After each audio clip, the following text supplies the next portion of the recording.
Okay, so let's start. Okay, so my name is Muhammad Izhar Danish bin Muhammad Amin. Currently I'm in semester 7. So thank you for spending your time for this interview session. So without wasting our time, can you introduce yourself first and what is your background as an educator? So, okay, thank you, Mr. May I call you Izhar? Yeah. Izhar? Is it? Yes. Okay, so thank you, Mr. Izhar, for bringing me into this interview. My name is Nicolo Ju. I'm actually a DTESL as well from MSCC Sabah, but currently in internship at SK St. Joseph, Pinampang, as a practical teacher as well. And so far, I think that's the only thing I can share. Yeah. Anything else you need me to share? Okay, it's okay. So we're moving on to the question. Alright, so for the first Okay. question is, what are the main challenge you face in helping students learn the English language? Okay, so if we had to go for general challenges that we have, especially myself as well, to help educate or teach the students about the second language, English as second language, is that most of our students nowadays, especially from in the primary school, they are more fluent in the Malay language instead of English because some of them are brought up using the Malay language instead of English. So from there, we find it hard to actually let them understand English. And then if we talk to them in English, some of them don't understand actually. They don't understand.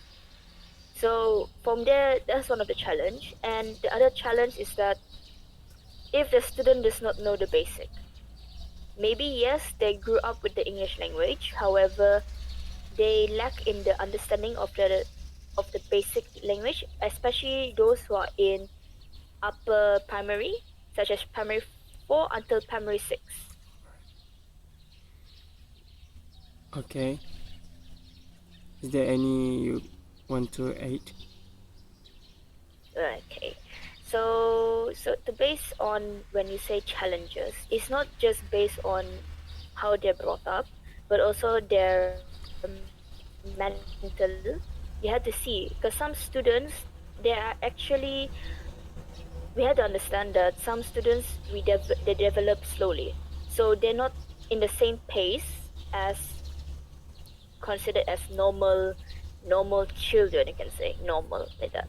But then because they have to take time, and especially those who have disabilities, I can't even say it's disabilities, but then you know ADHD or autism.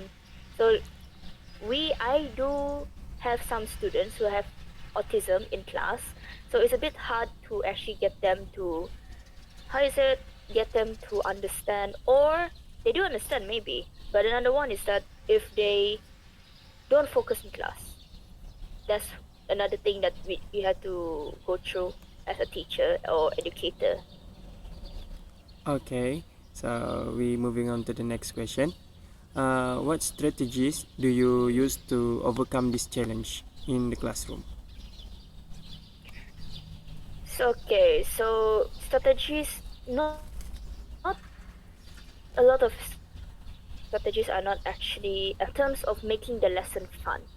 So from there, the students, even those who are lack of, yeah, lack something lacking, they can, they still can take part of it because they find it fun.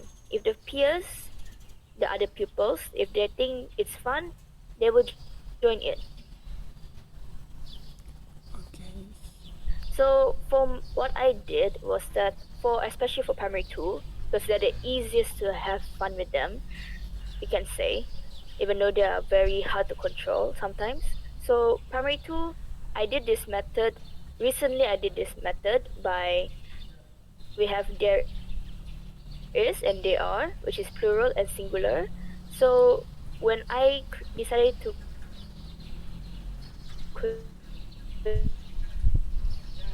create a song using so from there I went to create an own lyrics for them to actually sing it. So they sing it so that they can remember it, so they understand the uses as well. That's all. Okay, so such as interesting. So we're moving on to the next question. Hello, sorry for the the line Yes, is worse. Sorry. it's okay. It's So okay. It's okay. moving on to the next question. What types of Mhm. motivation do you use to encourage students to learn English effectively? Effectively, motivation. Sometimes when you deal with students, for example, primary two, you just had to make something fun. For example, like I did the song. So from there, they try to understand, they try to sing it. So if everyone can sing together, that's how effective it is. But if none of them actually sing, then that is considered as ineffective. So sometimes when I do go back to back, saying I ask them what is there is, what is there are, is it plural or is it singular? So from there they will slowly understand, or whenever I ask a question, they can answer it. So if I go for primary five, because I'm teaching primary five as well. So in primary five, most of them sometimes they they are very active, you can say they are very hyperactive, and they want to know something new.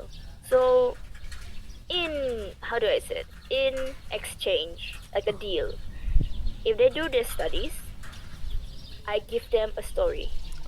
So if they do my work, I give them a story in return.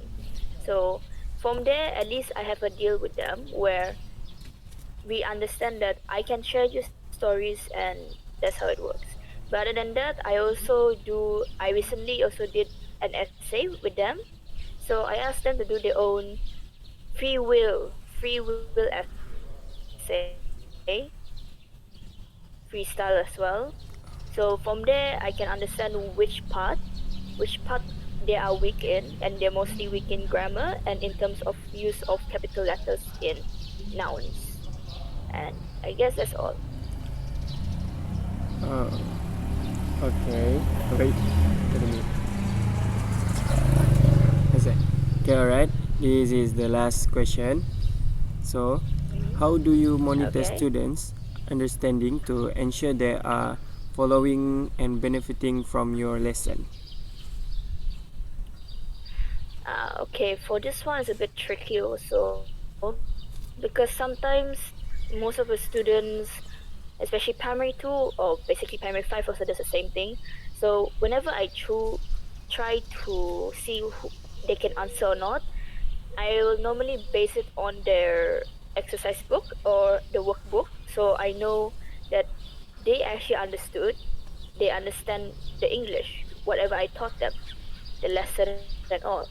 But to know if I had to see upfront is a bit hard as well, because sometimes when you ask them to stand up and answer, instead of letting that specific pupil to actually talk, their friends answer for them instead of them.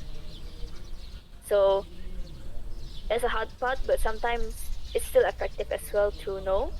So at least I know whether they can answer me upfront or not. Yeah, that's how I did. Okay, Miss Nicole, thank you for spending your time to this interview session. So, any advice for future educators like the like like me, or also want to internship in next year? I want to go to internship. So, any advice? Huh, since you're my junior, Yeah. I don't I don't I I don't remember if I met you or not, but maybe I did, but I just don't remember. But at the same time, okay, my advice to you is that you need a lot of patience. like you really need, because generation now, like I will not say that our previous generation, like generation Z or X, does not have like people who have autism and all. It's just that it's not widely known for us, in a way that not all the time we meet students who have autism or disability or ADHD, but nowadays it's more prominent with the generation now. So sometimes you have to think of something, even though you don't specialize in this, if you don't specialize in this field, like especially the special needs, but you just try your best in trying to support them, because even with children with autism or ADHD, they are still liable to actually still study. We just have to find the method. And sometimes in your work, you just have to make it creative and make it fun. Because if you can be fun, you can be fun.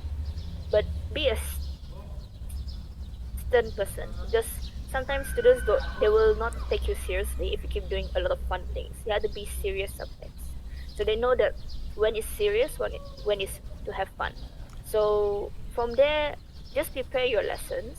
Like, think of what is creative for yourself, and if you think it's effective to approach students like this, you can add it up to other things as well. But just try to change a bit, because sometimes they get bored with the same old like that. So I hope, I will wish you good luck for your internship sooner or later, and I really hope that you do well, especially with together with your other peers that who will be going for internship soon as well. So yeah. Alright, thank you, Miss Nicole. So that's all from this interview session. So I'm so appreciate it. So thank you so much. Welcome. Okay, bye bye. Thank you. Bye bye.